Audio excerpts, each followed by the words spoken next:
করলা দিয়ে মটর ডাল, তিতো ডাল খেতে হয়, আমের চাটনি, কাঁঠালের তরকারি, পনির আলুর রসা, শাক ঘন্ট, পটল পোস্ত, স্যালাডও রয়েছে। তো আমি এতগুলোই রান্না করেছি চৈত্র সংক্রান্তি উপলক্ষে আজকে। চৈত্র সংক্রান্তিতে বিশেষ খাবার হচ্ছে আম ডাল। এই ডালের মধ্যে একটা আমও ফেলে দিয়েছি আমি, আম ডালটা খেতেই হয়। যেহেতু আমি তিতো দিয়ে ডাল করব সেহেতু আম ডাল করিনি, আমের চাটনিটাই করেছি। আর কাঁঠালের ঘন্ট করেছি, মানে বেশি ঝোল ঝোল করিনি, রসও রাখিনি, একদম শুকনো শুকনো করেছি। পটল পোস্ত আর পনির আলুর রসায় যে করলা ভাজা হচ্ছে, করলা ভাজাটাও হবে।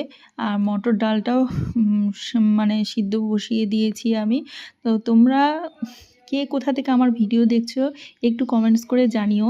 তো চৈত্র সংক্রান্তিতে এগুলোই খেতে হয়, তিতো খেতে হয়, আম খেতে হয়, আজকে ছাতু খেতে হয়, ছাতু সংক্রান্তিও বলে আজকে।